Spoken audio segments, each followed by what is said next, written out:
High বন্ধুরা, সবাই কিরম আছেন? সবাইকে সুপ্রভাত।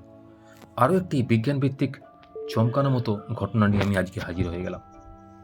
ঘটনাটা মহাকাশ গবেষণা সংক্রান্ত নয়, তবে পৃথিবীর মধ্যেই ঘটে থাকা একটি ঘটনা, বিরল ঘটনা বলতে পারেন। এমন একটি আজব কর্মকাণ্ড এটি, যেটিতে দেখলে আপনি অবাক হয়ে যাবেন। এই চীনের নদীতে এক অদ্ভুত ধরনের বরফের ফুলের ছবি দেখা গেল। আজকাল আমরা যেভাবে বিজ্ঞানকে উন্নত হতে দেখছি, তাতে আমরা বলে থাকি যে বিজ্ঞানে অসাধ্য কোনো কাজ নেই।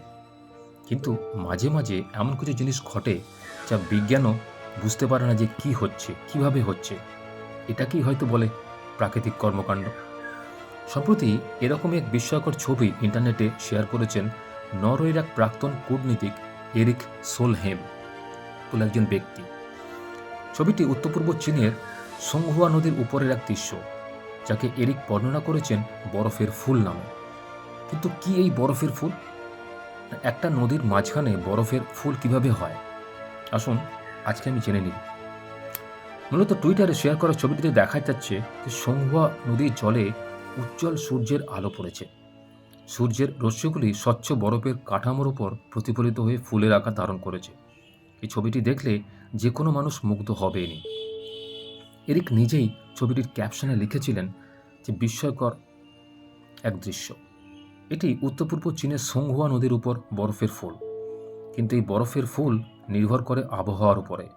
যেমন আবহাওয়া থাকে সেই অনুযায়ী এই ফুল ফুটে থাকে। সাধারণত গুল্মজাতীয় উদ্ভিদের উপর এই বরফের কাঠামো গঠিত হয়। বরফের ফুল গঠনের সবথেকে ভালো সময় হলো শরতের শেষ ভাগ বা শীতের শুরু। সে সময় চীনের একটা বড় অংশে তাপমাত্রা হিমাঙ্কের নিচে নেমে আসে, তবে মাটির তাপমাত্রা ততটা কমে না।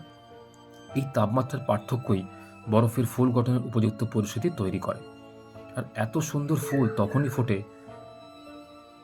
পৃথিবীতে প্রকৃতির মধ্যে।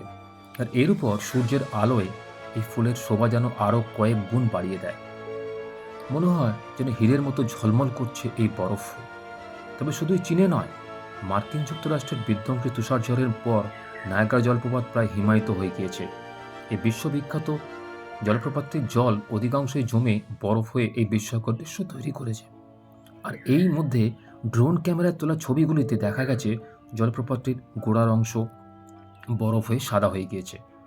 সঙ্গে ভারী কুয়াশা মিলে জলপ্রপাতটির এক অন্য আবেদন তৈরি করেছে। আর এইসব প্রাকৃতিক সৌন্দর্যগুলি সকলের সামনে তুলে ধরে নরওয়ের প্রাক্তন কূটনীতিবিদ এরিক সোলেম বলে ব্যক্তিটি। এরই মধ্যে তিনি হিমাচল প্রদেশে সফরে গিয়ে স্পিতি উপত্যকাকে লাল রঙের মঙ্গল গ্রহ বলে উল্লেখ করেছিলেন। তিনি সেখানে ছবিটির ক্যাপশনে লিখেছিলেন যে মঙ্গল গ্রহে যাত্রা। স্পিতি আমাদের ভারতের হিমাচল প্রদেশে অবস্থিত একটি জায়গার নাম।